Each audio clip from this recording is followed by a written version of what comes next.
नमस्कार बच्चों, मैं doctor Jitendra Kumar Maruthiya, associate professor इतिहास विभाग, सम्राट पृथ्वीराज चौहान राजकीय महाविद्यालय अजमेर। तृतीय वर्ष पास कोर्स और तृतीय वर्ष ऑनर्स, आधुनिक भारत का इतिहास।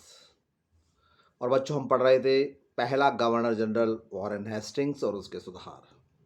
प्रशासकीय सुधार पढ़े, व्यापारिक सुधार पढ़े, आर्थिक सुधार पढ़े, और अब हम आते हैं न्यायिक सुधार पर। बहुत इंपॉर्टेंट सुधार है ये।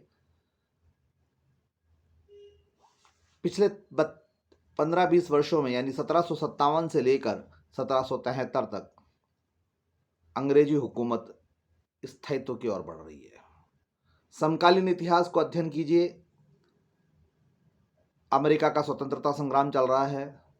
भारत में क्षेत्रीय शक्तियां मराठा और मैसूर जन्म ले रही हैं, अपने अंग्रेजों से संघर्ष कर रही हैं। तृतीय में पानीपत के युद्ध में 1761 में मराठा हार जाते हैं और उनका एक तरीके से मनोबल टूट जाता है। हैदर अली के नेतृत्व में मैसूर आ रहा है। बंगाल पूर्णतः समाप्त हो चुका है। जहाँ तक भारतीय वजूद की बात करें, भारतीय राज व्यवस्था के वर्चस्व की बात करें तो, और ईस्ट इंडिया कंपनी ने अपनी राजनीतिक और व्यापारिक शक्ति मजबूत कर ली है। यूरोपियन अन्य राज जातियाँ, पुर्तगाल, डच और फ्रांस ब्रिटिश की तुलना में बहुत पीछे चली गई हैं। द्वैत शासन की स्थापना कर ली बंगाल में लॉर्ड क्लाइव ने। ईस्ट इंडिया कंपनी गरीब हो गई, ईस्ट इंडिया कंपनी के कर्मचारी अमीर हो गए। इन सब के बीच 3 व्यापारिक कोठियों पे जो गवर्नर नियुक्त किए गए थे, उन पर ऊपर बंगाल के गवर्नर को गवर्नर जनरल बनाया जाता है। तब जाकर वॉरेन हेस्टिंग्स ऐसी परिस्थिति में सुधार करने का प्रयास कर रहे हैं। तो इन सारी परिस्थितियों को हमको ध्यान में भी रखना है, और इसलिए सबसे पहला कठोर कदम उनको उठाना पड़ा, जैसा कि हमने अध्ययन भी किया। 1772 में द्वैत शासन की स्थापना जो थी उसको समाप्त करना पड़ा। 1773 में वे बंगाल के गवर्नर जनरल बन गए। अब हम सीधे सीधे आते हैं न्यायिक सुधार पर। 1772 में उन्होंने प्रत्येक जिले में एक दीवानी और एक फौजदारी अदालत तय की। दीवानी जो अदालत थी उसका विषय था संपत्ति, ऋण, ब्याज, लगान, उत्तराधिकारी संबंधी नियम। उन पर अगर कोई विवाद होता है तो उन विषयों पर निर्णय देने का और उन पर जिरह और उन पर बहस सुनने का, सुनवाई करने का जो अधिकार होता था वो दीवानी अदालतों को मिलता था। ठीक इसी प्रकार से फौजदारी अदालतें भी हर जिले में स्थापित की। चोर, डकैती, हत्या, जालसाजी, रुपए का लेन देन, ये आदि ये सारे जो है इन विषयों पर अगर कोई सुनवाई होती थी या मुकदमे चलाए जाते थे तो वो फौजदारी अदालतों में चलाई जाती थी, और जो प्रत्येक जिले में स्थापित की गई थी। पहला सुधार उन्होंने इस दिशा में किया था। और फौजदारी और जो अदालतें थी उसमें काजी, मुफ्ती तथा जो दीवानी थी उसमें कानून की व्याख्या करने के साथ साथ में अपराधियों को दंड देने के साथ साथ पंडित का भी सलाह ली जाती थी। यानी धर्म प्रधान लोगों को भी धीरे धीरे समावेश किया। इतनी जल्दी उन्होंने इनको आम पंचायतों से या अदालतों से वंचित नहीं किया, दूर नहीं किया गया।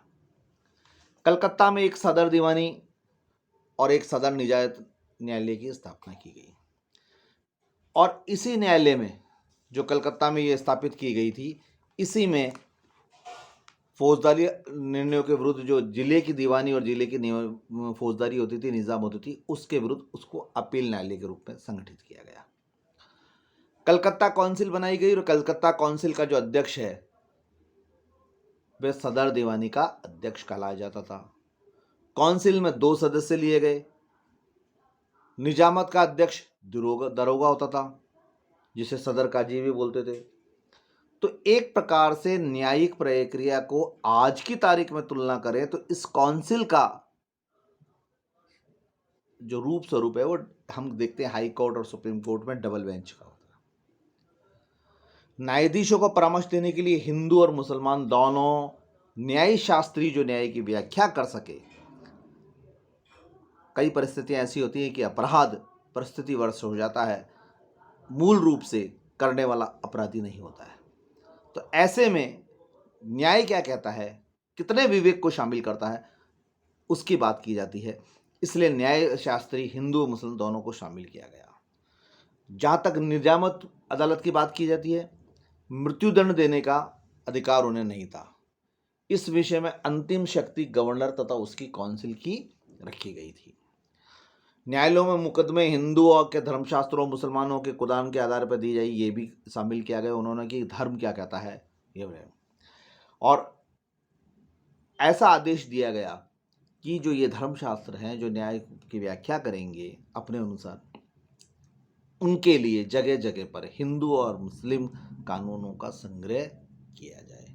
ये एक उन्होंने पैरेलल और चलाने की कोशिश की थी। तो ये न्याय व्यवस्था बहुत ज़रूरी है। क्यों? क्योंकि हम पिछले 10-12 साल में देख रहे हैं ब्रिटिश ईस्ट इंडिया कंपनी की हुकूमत व्यापारिक और राजनीतिक बढ़ती जा रही है। समानांतर उसके कंपनी में भ्रष्टाचार भी बढ़ता जा रहा है, आम लोगों का शोषण भी बढ़ता जा रहा है, और जब शोषण बढ़ता जा रहा है तो अराजकता फैल रही है, और जब अराजकता फैल रही है तो लूटमार भी हो रही है। ऐसे में गवर्नर जनरल का सफल होना और असफल होना निर्भर करता है। इसलिए आवश्यक था कि वे इस व्यवस्था पर सबसे पहले फोकस करे। और चूंकि जिस जगह पर वो नियुक्त थे बंगाल में, वहाँ पर मुस्लिम ज़्यादा थी, इसलिए ऐसे में उनको कानून व्यवस्था का सुधार करना बहुत आवश्यक था। अब आ जाती है पुलिस व्यवस्था, इम्प्लीमेंटेशन पोर्शन। क्रियान्वयन कौन करेंगे? पुलिस विभाग करेगी। सबसे पहले पुलिस विभाग का पुनर्गठन किया गया, नियुक्तियों के संबंध में, पद के संबंध में और उनको अधिकार देने के संबंध में। ये पहली पहल थी। प्रत्येक जिले में एक स्वतंत्र पुलिस अधिकारी नियुक्त किया गया। साथ ही साथ ऐसे जो, चूंकि धर्मशास्त्र को न्याय में महत्व दिया गया था, इसलिए नॉन रजिस्टर्ड अपंजीकृत कोई ढोंगी साधु बाबा हो या फकीर हो जो अपने आप को इस तरीके कहलाता हो और जनता का रुख मोड़ने का सामर्थ्य भी रखता, सामर्थ्य का अर्थ है कि वो उनको प्रभावित करने का रखता हो, लेकिन उससे सरकार को नुकसान हो रहा है या ब्रिटिश ईस्ट इंडिया कंपनी को नुकसान हो रहा हो, ऐसे को व्यक्ति को पकड़कर दंड दिया जाए, ये भी व्यवस्था की गई। चोर डाकुओं को गिरफ्तार किया गया और उनको जहां गिरफ्तार किया जाता है उन्हीं की गांवों में उनको मृत्युदंड देने का प्रावधान शुरू कर दिया। याद रखिएगा, ये केवल सामूहिक डकैती और सामूहिक चोरी पर ही था, क्योंकि हमने जब न्यायिक सुधार पढ़े थे तब देखा था कि निजामत अदालतों को, निचली अदालतों को मृत्युदंड देने का अधिकार नहीं है। तो अगर हम दोनों का करें तो ये व्यवस्था एक अलग थी और वो व्यवस्था एक अलग है।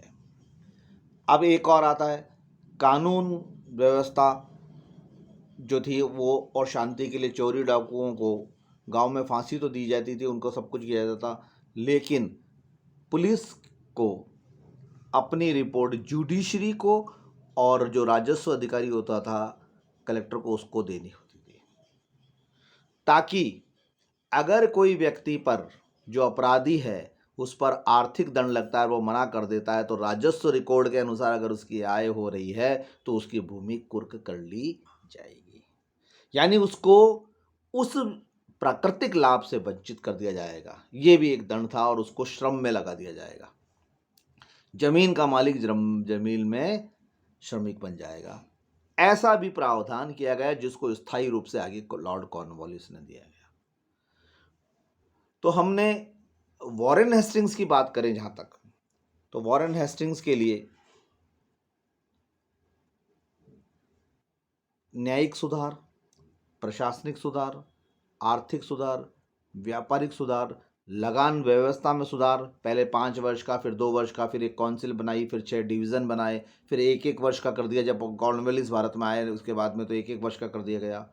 1781 में रज योजना का दूसरा किया गया और जिले में जो है राजस्व प्रशासन भारतीय नायबों को नियुक्त कर दिया गया।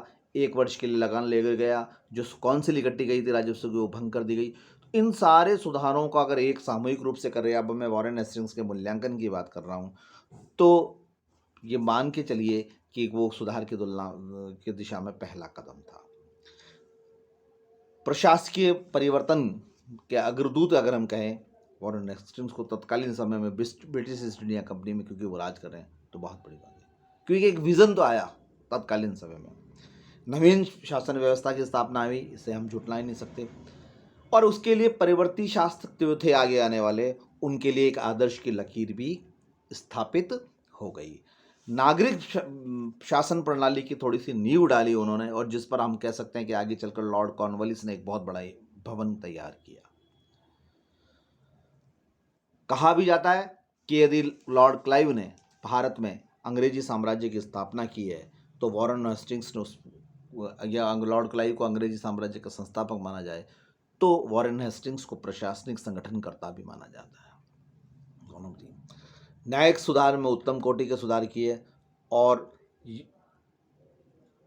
ऐसा भी है कि पिट्स इंडिया एक्ट आया, रेगुलेटिंग एक्ट आया, उन सबसे वॉरेन हेस्टिंग्स को कंट्रोल हुआ, वॉरेन हेस्टिंग्स पे ट्रायल भी चलाया गया। तो कहीं कहीं पर उसकी स्वायत्तता और उसकी स्वतंत्रता को अंकुश भी लगाया गया, और हो सकता है बहुत अच्छे और भी रिजल्ट आ जाते हैं, बहुत अच्छे परिणाम आ जाते हैं। तथापि हम ये कह सकते हैं कि सुधारों के में पहला कदम था वॉरेन हेस्टिंग्स, और वो उसमें बहुत कुछ सफल भी हुए। और भारत को, हो सकता है भारतीयों को शोषण हुआ हो, या हो सकता है उनका व्यापार करना तो पहला उद्देश्य था, लेकिन इस विज़न से, इस दृष्टिकोण से हम परिचित हुआ हमको कि इस प्रकार का व्यवस्था, इस प्रकार की सुधार भी हो सकती है। धन्यवाद।